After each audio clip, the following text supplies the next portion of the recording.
As you can see here, I pulled up the flooring as you know, in front of the door there. I've got a neat piece of wood. I haven't shown you guys that yet.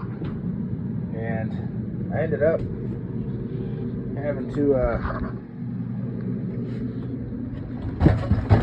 take this piece out, and I actually ended up having to take the door off partially so I can get the door out and get that new piece of wood underneath the door, because this is just all from the storm, and a lot of water got in, started rotting out the board. So I got that one replaced, and now it's time to do this one from here. Hopefully I won't have to redo the bathroom floor, or at least underneath that bathtub, but we'll see. So you can see kind of how all this water came in, and you can see it's really wet right in front of the bathroom door. But hopefully, as I get these pieces off, that'll show, or at least reveal, maybe some of what's going on underneath here. Because all this is going to get replaced, and then now there's going to be even some more. I'll have to take off the next section. When I get done with this one, to start with the next section and fill in from there. So as you can see here, I've got all the way back to bed. That is actually my freshwater tank underneath there. Underneath this black stuff, that's a weatherproofing stuff they put underneath their campers. But you can see all the stuff that's coming up, all the busted boards and stuff that I had to cut through just to get all this stuff up. See, I'm still getting some of this wood up here, still getting some of the little chops up pieces and whatnot, get them all together. Just for a little bit, it's a lot of work. Just even in the camper, it's a lot of little bits to do. So this is about as far as I got for the moment. I mean, I have a lot of stuff to come out. I still got some screws to pull out, and some few little bits and bobs left before I start putting into the new piece. That is a dog bone over there, not a person bone. Just to let you know, that is Max's chew toy. And anyway,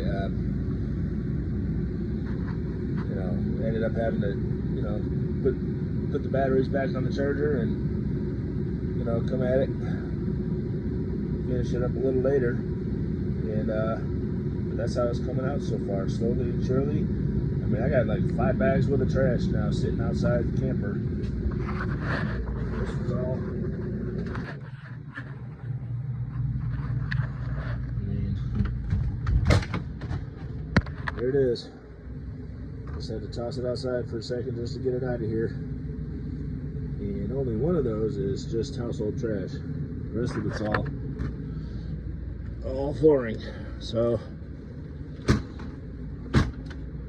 oof. Pretty soon it'll be time to start cutting the next piece. I got to admit, finding a Walmart gift card and a pie in the change on the floor was almost like digging through the couches. Gift card didn't have no money on it, but hey, the change will be used for the laundry. Hey, I just thought I'd share some more maintenance things going on. Anyways, so while I've been down here in Florida, I have no idea what happened to the lid for my battery box. I don't know if it's just a hurricane blew it off, or maybe it got knocked off, somebody took it off, ended up in the back of the truck and flew out, who knows what. And to be honest with you, I'm just not really surprised anymore. Stuff happens, and so I was able to at least call the battery company and be like, hey, this is what I got here, this HC24.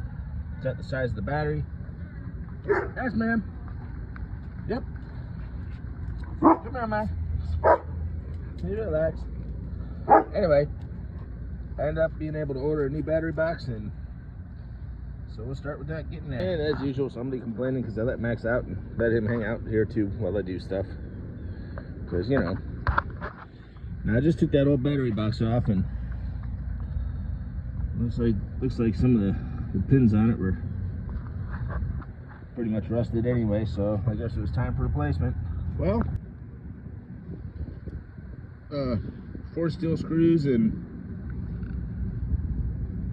2 drill bits later, finally got the box put on, and it is bolted straight to the chassis.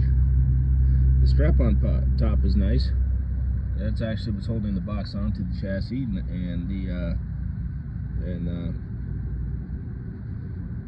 the strap holders are actually what's strapped to the chassis, and the strap is what's holding the box in place into the mount.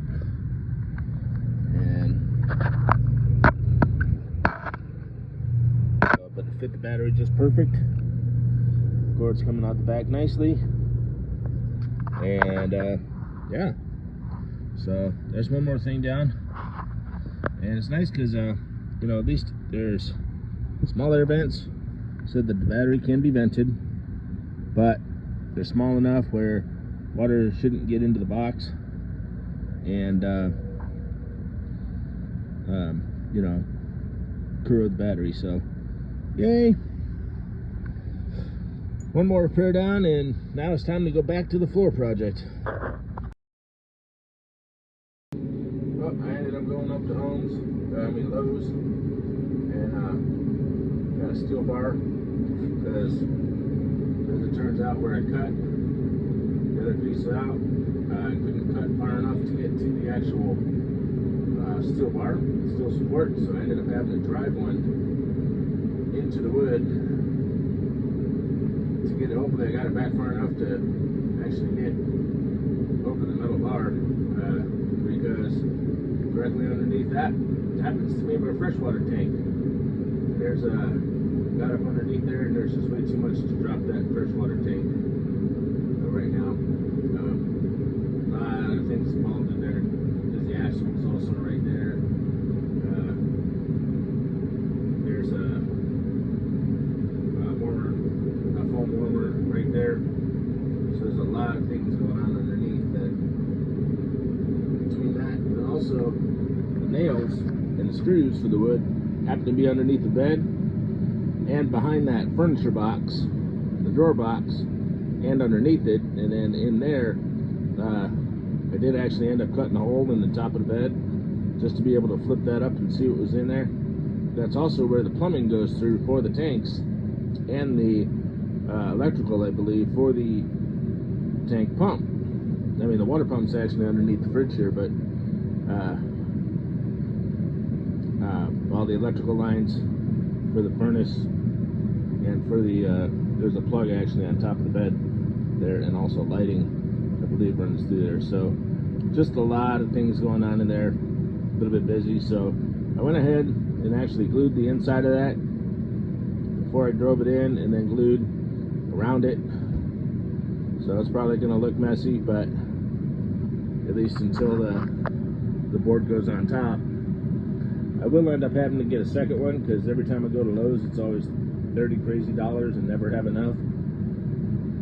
So I usually end up making 2 trips, and so I will be getting a second one to drive in also, and I'll let you guys know what that looks like before I cover it up, and then I'll be able to work back all the rest of the pieces and seal up the rest of the floor.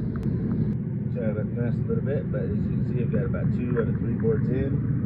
We got to cut one more just for that small space back here by the bed. Got to cover that one with weather seal. And then I'll be flex sealing everything in with a rubberized flex seal and screwing all the boards down. As you can see here, I did get the new boards in underneath, and I started to use that flex seal plexi waterproofing stuff that's actually working out really well to seal up and make waterproof, weatherproof bonds in the floor so that air from the outside can't really get in.